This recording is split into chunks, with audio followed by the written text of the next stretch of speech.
মোহিনীর মৃত্যুর আগে শেষ কলটা তোমার ফোন থেকে করা হয়েছিল, চিত্রা? রাত গভীর থেকে গভীর হলো, সাথে অনুভূতিতে ঝিমিয়ে থাকা অঘোষিত যুদ্ধটা নিবিড়ভাবে চলতেই থাকলো। ঘড়ির কাঁটায় তখন সময় 1টা 47। চিত্রার কেবিনের ভেতর চিত্রাসহ আরো দুটো মানুষও নিস্তব্ধ হয়ে আছে।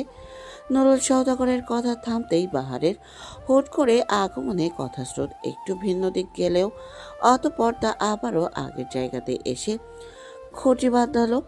মুনিয়া বেগম স্বামীর দিকে বিস্ময় ভরা দৃষ্টি নিয়ে তাকিয়ে রইলেন কিয়ৎক্ষণ। অতঃপর খুব ধীরে ছোট্ট কণ্ঠে বললেন, কি বলছো? বুঝে শুনে বলছো তো? নুরুল সওদাগরের মুখ চোখ তখনও কঠিন, কর্কশ কণ্ঠে সেই জবাব দিলেন। প্রমাণ কথা বলছে, আমি না। মুনিয়া হতাশার শ্বাস ফেললেন, হতভম্ব চোখে তাকিয়ে থাকা চিত্রার দিকে একবার দৃষ্টি নিবদ্ধ করে ক্ষীণস্বরে স্বামীর উদ্দেশ্যেই বললেন, চিত্রার জন্য এটা কি কোনো বিপদ ডেকে আনবে? প্রমাণ যেহেতু চিত্রার বিরুদ্ধে, তাই যে কোনো পদক্ষেপ নিতে হতে পারে আমাদের। আপনার অযৌক্তিক প্রমাণকে একটু দূরে ছুঁড়ে ফেলে যদি মস্তিষ্ক দিয়ে ভাবেন, খুশি হব। অন্তত এতটুকু তো বুঝবো যে আপনারও ব্রেইন নামক কোনো বস্তু আছে, যেটা যুক্তিও বুঝে। বাহারের কথায় তুমুল তাচ্ছিল্যে সুর, অথচ নুরুল সওদাগরের তাতে যেন কিচ্ছু যায় আসেনি। সে স্বাভাবিকভাবেই বলল, আইন প্রমাণ চিনে। আর আপনি চেনেন মিথ্যা অহংকারে? কিসের আইন শেখাচ্ছেন আমাদের? আপনার আইন কি এতই যুক্তি ছাড়া চলাচল করে যে একটা মেয়ে যে রাতে অপারেশন থিয়েটারের মৃত্যুর সাথে লড়াই করেছে, সেই মেয়ে কিভাবে আরেকজনকে খুন করার আগে পিছে বা কোনো কিছুতে ছিল? বাহারের প্রতিটি কথা যুক্তিসঙ্গত, কিন্তু নুরুল সওদাগরও দমে যাওয়ার পাত্র না। সে ইনিয়ে বিনিয়ে আরও কিছু বলার চেষ্টা করতেই থামিয়ে দিল মুনিয়া বেগম। মহিলাটা কেমন গম্ভীর স্বরেই বলে উঠল, বড় আইনের কথা বলছো যে? অন্যদের বেলায় তোমার এই আইনের নিয়ম, নিজের বেলায় আইন তোমার অন্ধ বুঝি? এ কেমন আইন? এবার আর কোনো কথা বলার সুযোগ পেলেন না নুরুল সওদাগর, বরং নিজের স্ত্রীর দিকে ফ্যাল ফ্যাল চোখে তাকিয়ে রইলেন। এতগুলো বছর পর তার স্ত্রী যে তার দুর্বল জায়গায় হাত দেবে, এটা যেন তার ধারণার বাহিরেই ছিল। অবশ্য কথায় আছে না, দেয়ালে পিঠ ঠেকে গেলে বিড়ালও সিংহ হয়ে ওঠে। আর মুনিয়া তো বুদ্ধিমতী। চিত্রা নিজের মা বাবার কথা নীরব থেকে শুনে গেল। এই ক্ষেত্রে যেন তার তুমুল নীরবতা। বাবার সামনে তার অনেক কিছু বলার থাকলেও বলা হয়ে ওঠে না। কেন এত সংশয় দ্বিধা তা জানা নেই চিত্রার। সে কেবল এতটুকুই জানে, বাবা মানেই ধারালো তীর, যা খণ্ড বিখণ্ড করে অষ্টাদশীর হৃদয়। নুরুল সওদাগর যেন চোখ লুকিয়ে বাঁচার জন্য হুট করেই কেবিনের বাহিরে চলে গেল। মনিয়া বাঁকা হাসল। যে মানুষ নিজেদের অতীত ভুলে যায়, অতিরিক্ত উড়বার জন্য তার ডানার অতীতের প্রলেপ লাগিয়ে দিতে হয় নিজ দায়িত্বে। কিছু মানুষকে অতীত ভুলতে দেওয়া যাবে না। বাবা যেতেই হাঁপ ছেড়ে বাঁচল চিত্রা। কেমন ঝিমানো কণ্ঠেই বলল, আম্মু আব্বু এমন করে কেন আমার সাথে? আমার দোষ কোথায়? তোমার দোষ আসলে না, দোষটা হলো গিয়ে আমার। আমি তোমার বাবার স্ত্রী হতে পেরেছি, তবে প্রেমিকা না। তাই হয়তো কেবল স্ত্রী কন্যাকে সে গ্রহণ করতে পারেনি। মায়ের কথায় ভ্রু কোচকালো চিত্রা। কথাটা যে তার বোধগম্য হয়নি সেটা স্বতঃস্ফূর্তি হলো তার মুখমণ্ডলে। তবে পাহাড় বোধহয় আজ করলো কিছুটা। তাই তো সে গম্ভীর কণ্ঠে প্রশ্ন ছুড়ল, আপনার কথাই না হয় মানলাম আন্টি, স্ত্রীর সন্তান বলে চিত্রাকে আজ মানতে পারছে না চিত্রার বাবা। তবে তুহিনের ক্ষেত্রে তো মেনে নেওয়ার ব্যাপারটা ভীষণ স্বাভাবিক। তখন স্ত্রী প্রেমিকার ভেদাভেদ হাওয়ায় মিলিয়ে যায় কেন? এখানে অবশ্য ছেলে মেয়ের বিভেদের কথাও আমি বলবো না, কারণ মেয়ে অপছন্দ হলে চেরি আর ওহির নিয়মের ক্ষেত্রেও একই হতো। হিসেবটা কেমন গোলমেলে না আন্টি? বাহার ভীষণ চতুর ছেলে। তার প্রশ্নের উত্তর দিতে গিয়ে কিঞ্চিত হিমশিম খেল মুনিয়া বেগম। কথা কাটানোর জন্য সে কেবিন ছেড়ে চেরিকে দেখার অজুহাতে বেরিয়ে গেল। বাহার হাসলো। সে জানতো এমন কিছুই হবে। কেবিন খালি হতেই বাহার এসে চিত্রার সামনে দাঁড়ালো। চিত্রারও ততক্ষণে দৃষ্টি গেল বাহারের ওপর। বাহারের শরীরে ডালিয়া রঙের টি শার্ট, যেটার বাহুর দিক দিয়ে ঘামে ভিজে আছে। মুখে খোঁচা খোঁচা দাড়ি, উচ্চতা অনেক হলেও সুঠাম দেহি বলা যাবে না তাকে। বেশি সিমসাম গড়নের, গায়ের রঙও তো তার আর তত ফর্সা নয়। একদম সাধারণ একজন মানুষ, অথচ কতটা চুম্বকের মতন আকর্ষণ শক্তি লোকটার ভিতরে। বাহার গলা পরিষ্কার করার মতন শব্দ করলো, অতঃপর বলল, নারী, তুমি হও যদি দাস, উপহাস হবে তোমার ভাগ্যের নির্মম পরিহাস। হুট করেই এই দুই লাইনের তাৎপর্যটুকু বোধগম্য হলো না চিত্রার। সে ভীষণ অবাক হলো। অবাক মিশ্রিত কণ্ঠেই বলল, এটা কি ছিল? ধরতে পারো সাবধান বাণী, যা তোমার জন্য ছিল। নিজের বাবাকে দেখে তুমি যখন মুখ চুপ করে থাকো, দুনিয়ার সবচেয়ে বিরক্তিকর ব্যক্তি আমার কাছে তখন তোমাকে লাগে। তোমার প্রতি বিরক্তে আমি কত রকমের ঢেকুর তুলি, তুমি এত বিরক্তিকর কেন? বাহার ভাইয়ের মুখ চোখ ভাঁজ করা কথার ধরনে তেতে উঠল অষ্টাদশীর হৃদয়। অযাচিত আন্দোলন ঘোষণা করলো হৃদয় তোলপাড় করে। সেই অসহ্য রকমের রাগ ঝেড়েই বলল, আমি বিরক্তিকর? আমি বিরক্তকর? আমি তো জলজান্ত বিরক্তের কারখানা। আবার আসছে আমাকে বলতে ভূতের মুখে রাম নাম। অথচ এই বিরক্তের কারখানাকে হৃদয় মাঝে পুষে রেখে প্রতিনিয়ত কতই না আনন্দে উৎসব করছো মেয়ে। চিত্রার কথা থেমে গেল। আকাশচুম্বী রাগ ফুরুত করে হাওয়ায় মিলিয়ে গেল। লোকটা উচিত সময়ে এত উচিত কথা বলে কিভাবে? অথচ চিত্রা ঝগড়ার সময় সঠিক কথাটা ভুলে যাওয়ার কারণে মাঝে মাঝে ঝগড়ায় হেরে গিয়ে কেঁদে ফেলে। চুপ থাকলে তোমাকে খারাপ লাগে না মেয়ে, তবে তোমার বাবার সামনে চুপ করে থাকাটা ভীষণ বাজে স্বভাব। বাবা মাকে অবশ্যই সম্মান করা উচিত, তবে যে মানুষ তোমাকে উঠতে বসতে অসম্মান করে, বুকের মাঝে আস্ত একটা রগরগে ঘা তৈরি করে দিচ্ছে, তার সামনে চুপ করে থাকাটা নেহাতি পরাধীনতা। অথচ তোমার এখন মুক্ত হয়ে ওঠার সময়। বাবাকে চিত্রা বেশি ভালোবাসে, তাই হয়তো যেও বাবার সামনে সে কঠিন কিছু বলতে পারে না। অথচ বাবা কত নির্দ্বিধায় না চিত্রাকে ক্ষতবিক্ষত করে ফেলে। বাবার কথা মনে পড়লেই আকাশ পাতাল আধার করে চিত্রার মন খারাপ হয়। তাই কথা ঘোরানোর জন্য চিত্রা বলল, আচ্ছা বাহার ভাই, আপনার সিগারেট খাওয়ার অভ্যাস ছাড়বেন কবে? যেদিন আর ভিতর পড়বে না সেদিন আর বাহিরও পোড়াবো না। আপনারও তাহলে ভেতর পড়ে? কেন মেয়ে, আমি কি মানুষ না? পৃথিবীর প্রতিটি মানুষেরই ভেতর পড়ে, কেউ প্রকাশ করে আর কেউ গোপনে রাখে। বাহার ভাই, আপনি এত জটিল কেন? তুমি আমায় জটিলভাবে গ্রহণ করেছো বলে। জানেন বাহার ভাই, আপনি আমার কাছে ক্যাকটাস ফুলের মতন। আর তুমি আমার কাছে অলকানন্দা কিংবা সন্ধ্যার রঙ্গনা। ইস, লোকটা যেন উত্তর তৈরি করে এসেছে। এত বিব্রতকর কথা বলেও লোকটাকে বিব্রত বোধ করা যায় না। এত বিব্রতকর কথা বলেও লোকটাকে শ্বাস ফেলা চিত্র। এত বিব্রতকর কথা বলেও লোকটাকে বিব্রত বোধ করাতে না পেরে হতাশার শ্বাস ফেলল চিত্রা। হুট করেই তার মাথায় খেলে গেল দুষ্ট বুদ্ধি। কিটকিটে হেসেই বলল, আপনি কি জানেন অষ্টাদশী তার বুকের মাঝে আস্ত একটা বাহার ভাই পুষে রেখেছে? ফুল প্রিয় অষ্টাদশীর কাটার প্রতি এত ঝোঁক বড়ই আশ্চর্যের। তুমি কি জানো মেয়ে, চলতি পথে জাদুকর ভালোবাসা প্রেমিক ডাকাতের মতো তোমাকে ছিনিয়ে নেবে। মৌসুমি বাতাসে উড়ে যাবে ভালোবাসা, হৃদয়ের জোড়া পথে তুমি হারিয়ে যাবে, তুমি লুটপাট হয়ে যাবে, তুমি চৌচির হয়ে যাবে। গানটা শুনেছিলে মেয়ে? তুমি আমার মাঝে ডুবতে এসো না, হারিয়ে যাবে। কি লাভ নিজেকে হারানোর? নিষিদ্ধতে আসক্ততা কেন মেয়ে? চিত্রা উত্তর দিল না। এই পাহাড় ভাইয়ের দিকে তাকিয়ে থেকে যেন বিশ্বযুদ্ধ জয় করার মতন আনন্দ পাওয়া যায়। অনুভূতিরা মাঝে মাঝে এত মিষ্টি হয় কেন?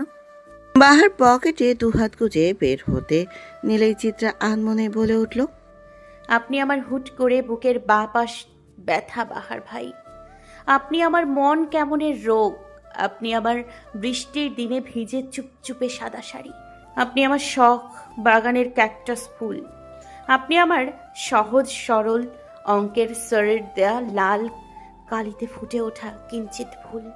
আপনি খুব খারাপের বহিঃপ্রকাশ, কিন্তু আপনি আমারই কেবল। বাহার যেন নিয়েও ফিরে তাকালো, হাসলো না, মুখ গম্ভীর করলো না, কেবল ধীর কণ্ঠেই বলল, আমি তোমার চায়ের কাপের নীল রাঙা বিষ, যা পান করলে তোমার মৃত্যু নিশ্চিত। অথচ তুমি পান করতে মরিয়া। শোনো মেয়ে রঙ্গনা, প্রেম ভালো, তবে তোমার প্রেমিক না। ভাদ্র মাস শেষ, সময়টা ঠিক আশ্বিনের দ্বিতীয় দিন। দীর্ঘ 9 দিন পর চিত্রা পা রাখলো নিজের শখের বাড়িতে।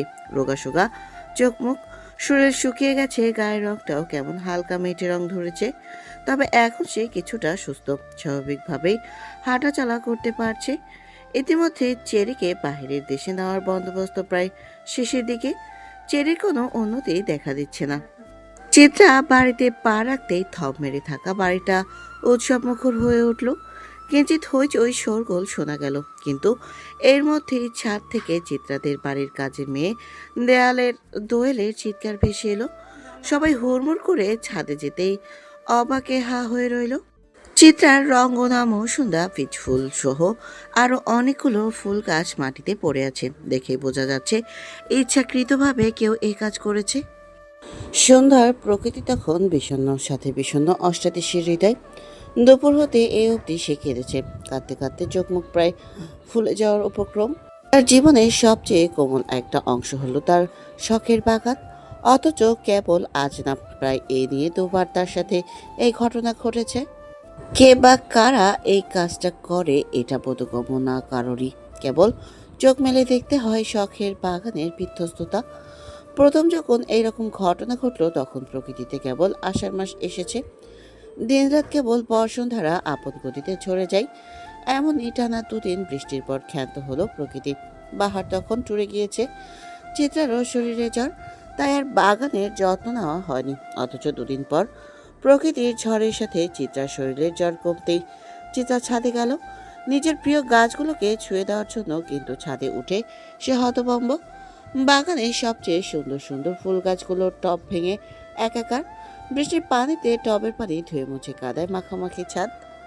সেদিন চিত্রা পাগলের মতো কেঁদেছিল। সবাই বলেছে ঝড়ের কারণে হয়তো টবগুলো পড়ে ভেঙে গিয়েছে, অথচ চিত্রা বিশ্বাস করেনি, মানেনি সে কথা। কারণ সে ফুলের টবগুলো ভেঙেছে, সেগুলো নিচেই রাখা ছিল। ওগুলো ঝড়ের বাতাসে পড়লে খুব বেশি হলে টব ফেটে যেত, কিন্তু এমন বিশৃঙ্খলভাবে ভাঙত না। চিত্রার কান্না দেখে সেদিন বিকেলেই তুহিন অনেকগুলো ফুলের চারা এনে দিয়েছিল। অতঃপর একটানা 2 দিন কান্নাকাটির পর চিত্রা সেই ব্যথা ভুলেছে। আজ আবার এতগুলো মাস পর একই ঘটনা ঘটল। বাড়িতে এতগুলো মানুষ থাকা সত্ত্বেও ফুলের টবের কি নির্মম অবস্থা। ঘরে দরজায় তুমুল শব্দ হতেই ধ্যান ভাঙল চিত্রার। চোখের অশ্রু ততক্ষণে বোধহয় ফুরিয়ে এসেছে।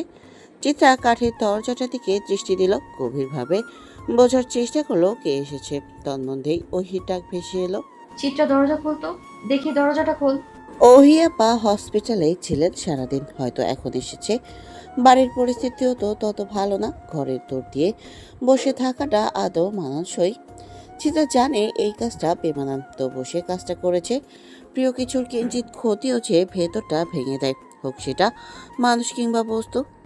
চিত্রার ভাবনার মাঝেই বাহির থেকে ওহির আবার ডাক ভেসে এলো। চিত্রা, খোল না দরজাটা। চিত্রা সারাদিনের অনশন ভাঙল। ঘরের দরজা বন্ধ করে রাখার প্রতিজ্ঞাটাও ঝিমিয়ে এলো। অলস শরীর নিয়ে উঠে দাঁড়ালো সে। ধীর গতিতে দরজাটা খুলে দিতেই মুখমণ্ডলের সামনে দৃশ্যমান হলো ওহিয়াপার নিষ্পাপ সাদাসিধে চেহারাটা। চিত্রাকে দরজা খুলতে দেখেই বাড়ির সদস্যদের প্রাণে পানি এলো।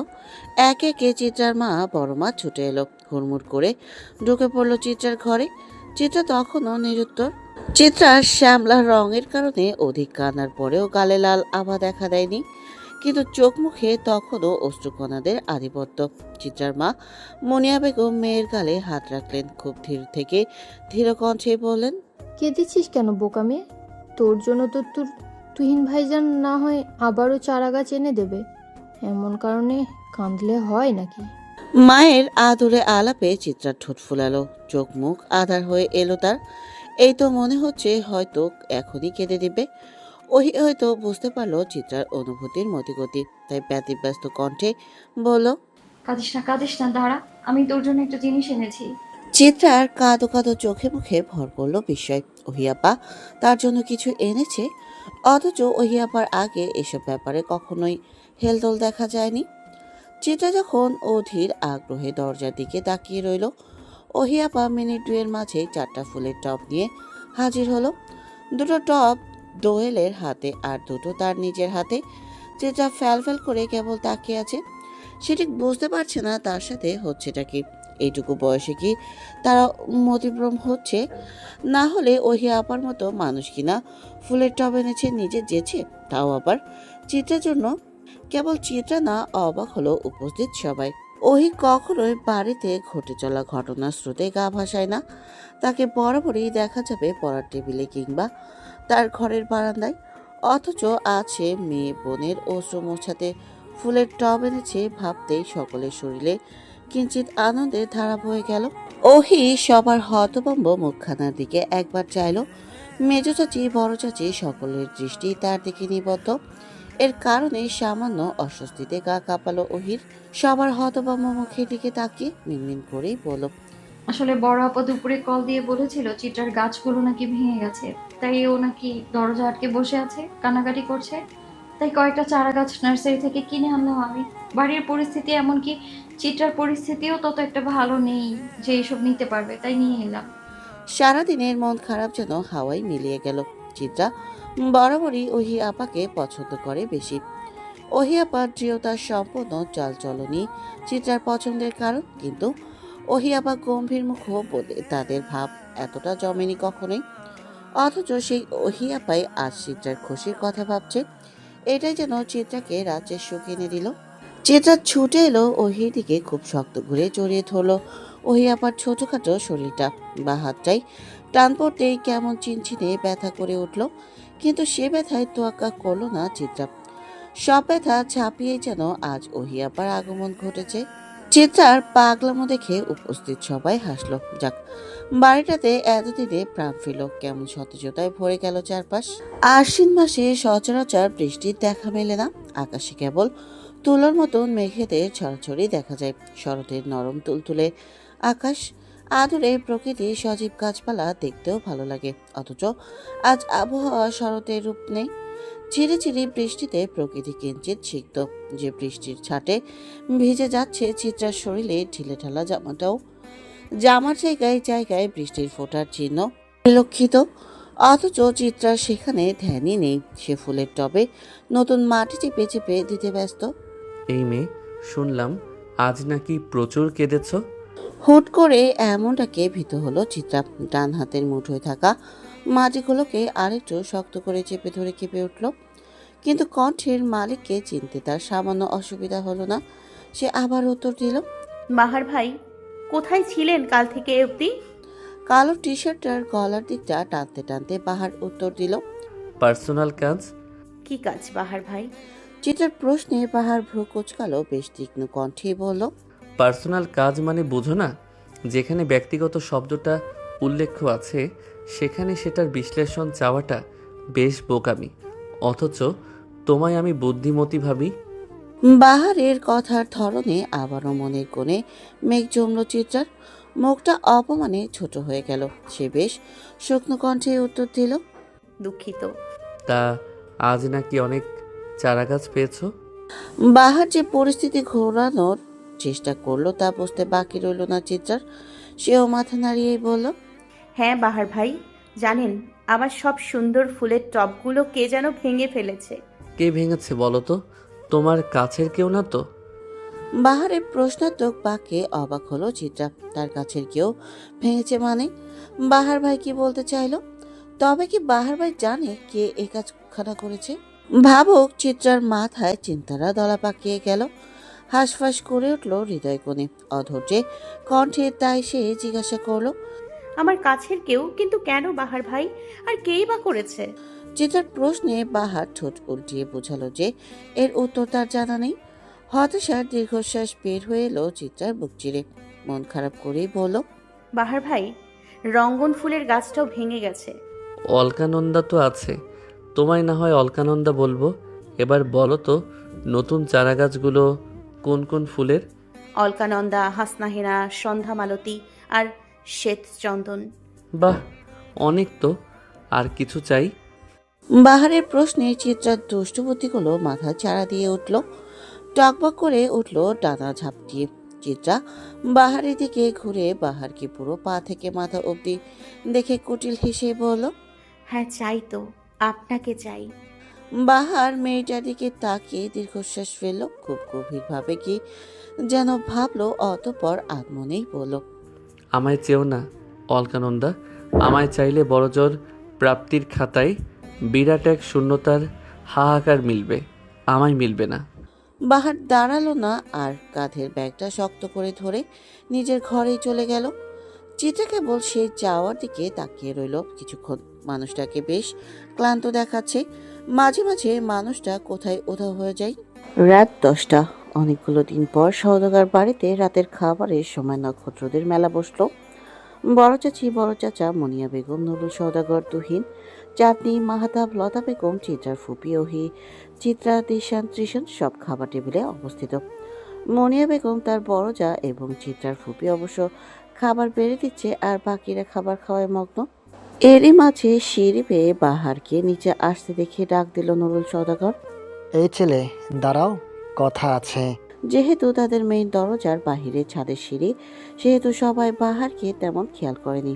নুরুল সওদাগরের ডাকেই সবার দৃষ্টি বাহারের দিকে গেল।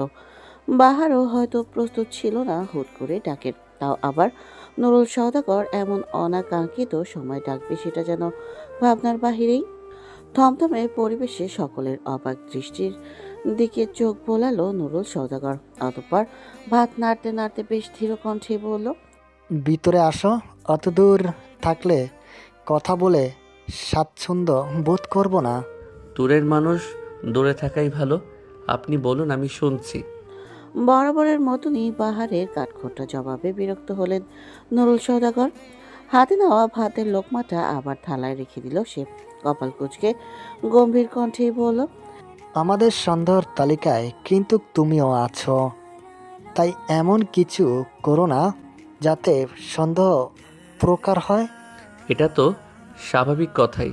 যে লোক নিজের মেয়েকে সন্দেহের তালিকায় রাখতে পারে সে যে আমাকেও রাখবে এটা আমি জানি। নতুন কোনো খবর থাকলে বলেন।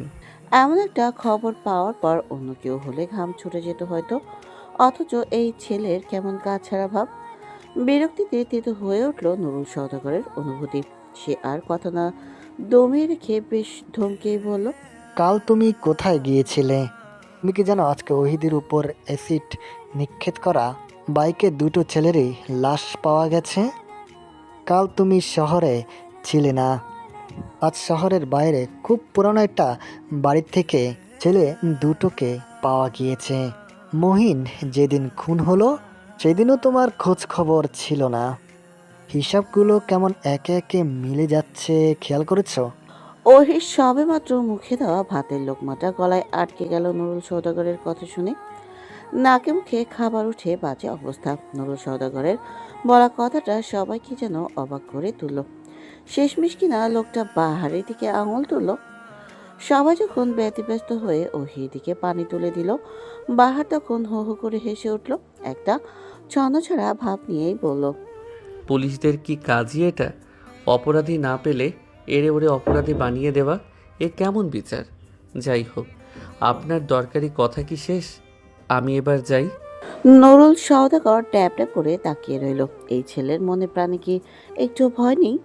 এমন একটা কথা শোনার পরও একটা মানুষ এত স্বাভাবিক কি করে থাকে? ভাবতেই হতাশার একটা শ্বাস বেরিয়ে এলো নুরুল সওদাগরের।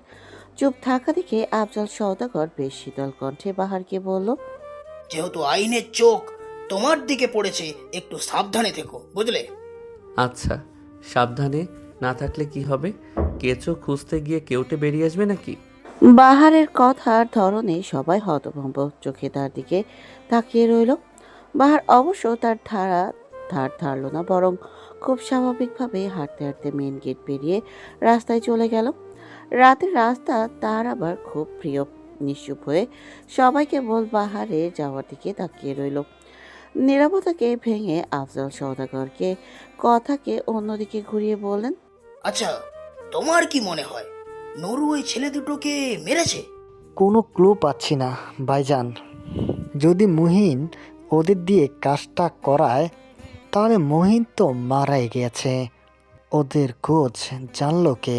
আর খুব সম্ভবত মহিনকে যে মেরেছে সে এই কাজ করেছে। তোমরা কি সত্যি সত্যি বাহারকে সন্দেহ করছো? হ্যাঁ? হ্যাঁ ভাইজান, সন্ধ্যার খাতায় তো সবার নামে রাখতে হয়। আর কেসটা এত জটিল হচ্ছে যে না রেখে উপায় নেই। আফজাল সওদাগর হতাশার একটা শ্বাস ফেললেন। কি যেন বলতে না পারায় ছটফট ভাব ফুটে উঠল মুখে। কেউ খেয়াল করলো কিনা কে জানে। মাঝে অতিবাহিত হলো আরো 2টো দিন। আজ চেরি চলে যাবে দেশ ছেড়ে। রাত 9:30টার ফ্লাইট। সওদাগর বাড়িতে ঘোর শোকের ছায়া।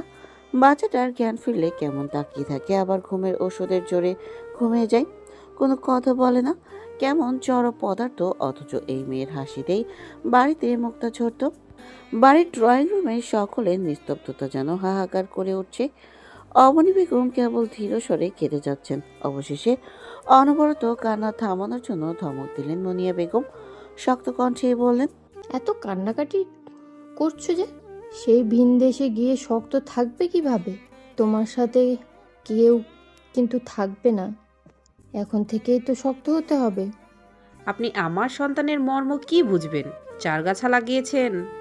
বজ্রপাত হলেও যেন এমন ভয়ঙ্কর নিঃশব্দতা হতো না যতটা এই কথার প্রভাবে হয়েছে। অপ্রত্যাশিত কথাটা যেন বাড়ির গহিনী রোপণ করে রাখা অনেক বছরের ভিত্তিটাকে খানিক নাড়িয়ে দিল। উপস্থিত সবাই বিস্ফোরিত নয়নে অবনী দিকে তাকিয়ে রইল। কথাদের তীক্ষ্ণ আন্দোলনে যেন চুপ করে গেল সবাই। অনেকের কাছে বোধগম্য হলো না অবনী কি বলছে, আবার অনেকে মানতে পারছে না অবনী এমন কিছু বলেছে। আফজাল সওদাগরের স্ত্রী রোজা সওদাগর ভয়ঙ্কর এক ধমক দিয়ে উঠলেন ছোট যাকে। চোখ রাঙিয়ে বললেন, আক্কেল জ্ঞান কি শোকে খেয়ে ফেলেছিস? কোথায় কাকে কি বলতে হয় তা কি ভুলে গেলি? পুরনো কাসুন্দি ঘাটলে কেবল গন্ধ ছাড়া আর কিছুই বের হবে না। ওহির মা, তুই নিজের পায়ে নিজেই কুড়াল মারছিস না? তবে অতীতের অনেক কিছুই বের হবে। অবনী হয়তো নিজেও প্রস্তুত ছিল না এমন একটা কথা বলার জন্য। অতিরিক্ত শোকে আর রাগে মানুষের বিবেক বুদ্ধি লোপ পায়। তখন তারা কি বলে কি করে তা তারা নিজেও জানে না। তাই অতিরিক্ত রাগে বা শোকের বলা কথার আঘাতে অনেক মানুষ হারায়। অবনী নিজের ভুল বুঝতে পেরে থতমত খেয়ে গেল। আমতা আমতা কণ্ঠে মুনিয়া বেগমের উদ্দেশ্যেই বলল, ছোট আপা, আপনাকে আসলে ওভাবে কথাটা বলতে চাইনি। আসলে সন্তানদের চিন্তার মাথাটা খারাপ হয়ে গেছে, বুঝেনি তো। না অবনী, আমি আসলে বুঝি না এসব পরগাছা লাগিয়েছি কিনা। মুনিয়া বেগমের খোঁচা মারা কথাটা ঠিক গায়ে লেগে গেল অবনীর। মুখ ছোট হয়ে এলো তার। বাড়ির ছোট সদস্য তুহিন, ত্রিশান, তিশান, চিত্রা ও হি কেবল দেখে গেল এই নীরব যুদ্ধ। তারা হয়তো যুদ্ধের ভাষা কিছুই বুঝলো না, কিন্তু এতটুকু তারা ঠিকই জানে যে মুনিয়া আর অবনী নামের নারী দুজন সবসময় একে অপরের বিপরীতে শীতল একটা যুদ্ধ চালিয়ে যায়। অন্যান্য সময় হলে এই যুদ্ধে কোনো কিছুতেই তারা আগ্রহ প্রকাশ করতো না, কিন্তু আজকের ব্যাপারটা একদমই ভিন্ন। আজকের কথার ভাষাগুলো কেমন যেন বিষাক্ত তিক্ত কিছু দ্বারা মোড়ানো। এই শীতল যুদ্ধকে স্থগিত করতে রোজা সওদাগর গম্ভীর স্বরে বলে উঠলেন, বাচ্চাদের সামনে তোদের কথাগুলো বেমানান। এতটুকু বোঝার ক্ষমতা তোদের থাকা উচিত। বড় চাচি, ছোট চাচি অমন কথা বলল কেন? আম্মু কেন বুঝবে না সন্তানের কষ্ট? আম্মুর আমরা আছি না, এসব কেন বললো ছোট চাচি? ঠিক এই ভয়টাই পেয়েছিল ঘরের বড় সদস্যরা। চিত্রার প্রশ্নে তাদের ভেতর ভয়ের দানাগুলো কেমন ছিঁড়া উপশিরায় ছড়িয়ে গেল। নুরুল সওদাগর ধমকে উঠলেন মেয়েকে, এই, তুমি বড়দের মাঝে কথা বলছো কেন? তুমি কখনো ঠিক হবে না, তাই না? বড়রা ছোটদের মাঝে এমন অহেতুক কথা বলতে পারলে ছোটদেরও সে কথার বিশ্লেষণ চাওয়ার অধিকার আছে। আব্বু, আপনি ধমকটা সঠিক জায়গায় ব্যবহার করতে পারেননি বলে আজ মানুষ এসব কথা বলার সুযোগ পেয়েছে। তুহিন সবসময় গম্ভীর ছিলে, কিন্তু সঠিক জায়গায় সঠিক কথা বলতে সে ভোলে না। বোনকে প্রচুর ভালোবাসে কিনা। নুরুল সওদাগরের ধমকে চিত্রার চোখে জলেরা অবাধ্য হলো। টইটম্বুর হয়ে ঘর বসালো চোখের ভেতরের আস্তরণে। ঠোঁট ফুলিয়ে কান্না এলো। বাবা সবাইকে কত ভালোবাসে, অথচ তার বেলাতেই এসে এতটা নিষ্ঠুর হয়ে যায় কেন? তুহিনের কথা যে অবনী বেগমের তেমন ভালো লাগেনি তা অবনী বেগমের মুখ চোখের ভাব থেকেই বোঝা গেল। সে মুখটাকে পাংশুটে বর্ণ করে তুহিনের উদ্দেশ্যেই বলল, ভুল মানুষ মাত্রই হয় তুহিন, তাই বলে বড়দের এভাবে বলা উচিত না। তোমার মতন ছেলের কাছে অন্তত এসব আশা করা যায় না। বড়রা যদি নিজেদের সীমাবদ্ধতা ভুলে যায় তবে এসব হবেই চাচি। আপনার জন্য এ বাড়ির ইতিহাসটা ভীষণ আধার, তাই আপনার এসব অসামঞ্জন্য কথা না বললেই খুশি হব। সময়ে ভদ্র মানুষ কিন্তু আদব ভুলে বেয়াদব হয়ে যায়।